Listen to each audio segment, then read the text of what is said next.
The sky was covered in gray clouds as Tanzan and Ekido walked along a path turned into a sea of mud by the rain. The trees on either side dropped heavy drops that echoed in the silence of the forest. The air smelled of wet earth and fresh leaves, and the sound of water in the distance accompanied their steps. Around a bend in the path, they saw a young woman in fine clothes trying to cross. Her feet were stuck in the mud, and her expression showed anxiety. With every attempt to move forward, she only got more dirty.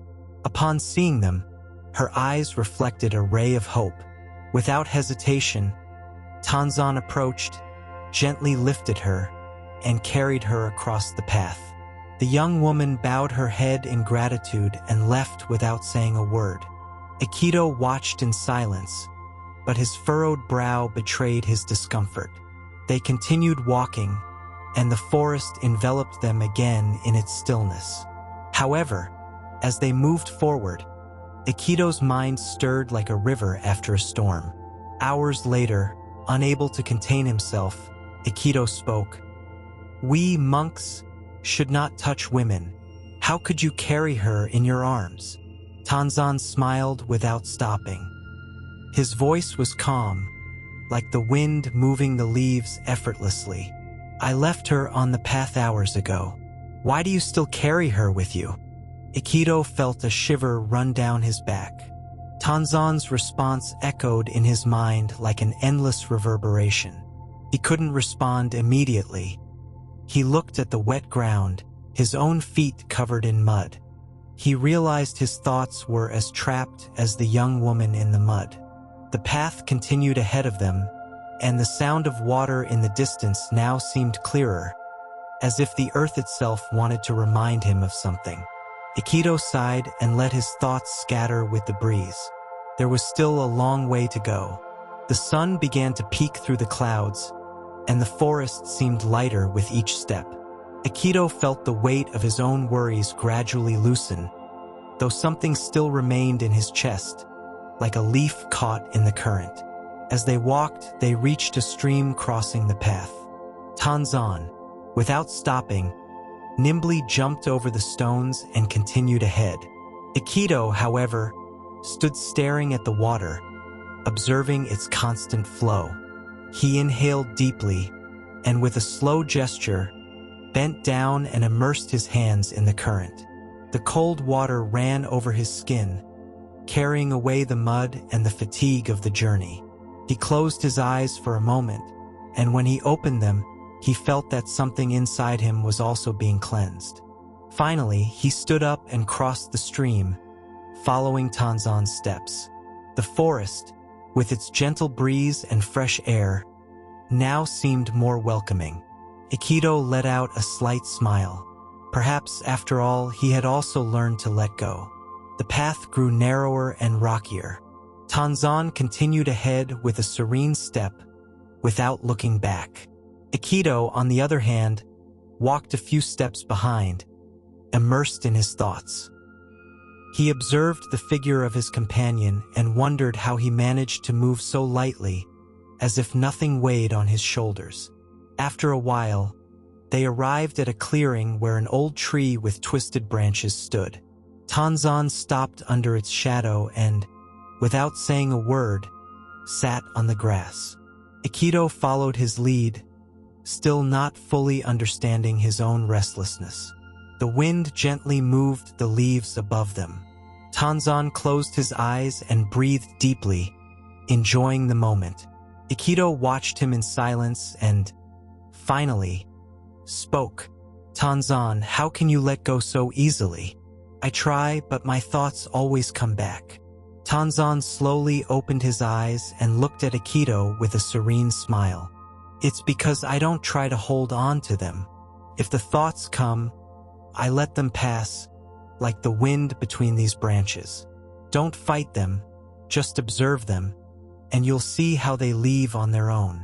Ekido nodded, though he wasn't sure he fully understood.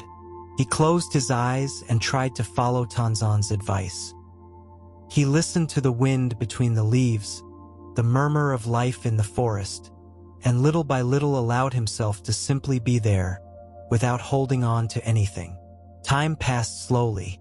When he opened his eyes, Tanzan was still sitting calmly, with the same serene expression. Ekido felt a strange lightness, as if something inside him had changed without him being able to explain it with words. Finally, Tanzan stood up and gestured to continue the journey. Ekido followed him, and for the first time in a long time, he felt his steps lighter, as if the mud on the path no longer clung to his feet. The journey continued through hills and winding paths.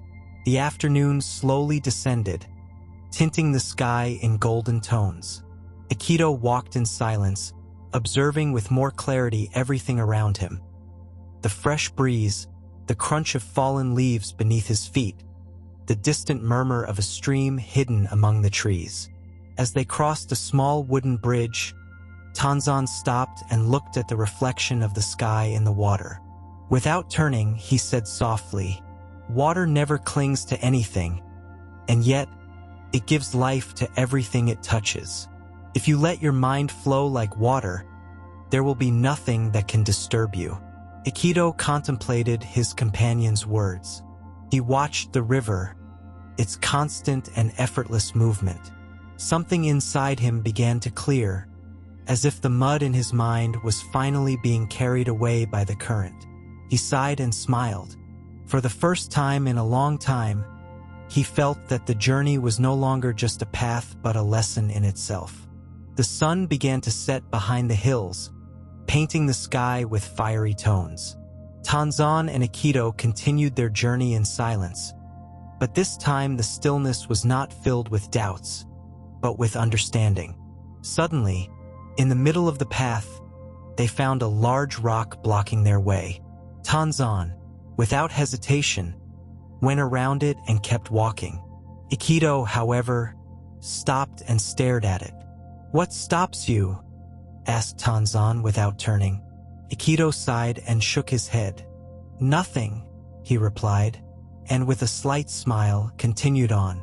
The wind blew gently as the night began to descend on the forest. Ekido felt an unusual peace, as if the path did not end on the horizon, but within himself. They continued walking in silence, letting the breeze dispel the last traces of their concerns. The full moon rose above the horizon, illuminating the path with its silvery light. Tanzan and Ekido continued their march, but there was no longer any urgency in their steps. Time seemed to have dissolved, and all that remained was the path itself, fluid and eternal. Ekido looked around him. The shadows of the trees seemed to move with the wind, as if they were alive. Something inside him felt lighter, more in harmony with the world. The path that once seemed long and arduous now appeared as a peaceful dance. Finally, upon reaching a small clearing, Tanzan stopped and looked up at the sky. The moon reflected in his eyes, and a serene smile appeared on his face. "We have arrived," said Tanzan. Ekido looked at him, confused. "Where have we arrived?" "You have arrived at yourself," Tanzan replied, his voice filled with deep calm. "The path never ends. It only passes through your inner self." Ekido fell silent, Tanzan's words sinking deep into his heart. At last, he understood that the journey was not a destination, but a series of moments of awakening. The muddy path, the flowing water, the rock blocking the way, the young woman in distress. All were teachers, all taught a lesson on how to let go, how to release. The wind whispered softly through the trees, and Ekido closed his eyes, feeling the peace that came from simply being. There were no more questions in his mind. The journey had come to an end, but something much deeper had begun within him.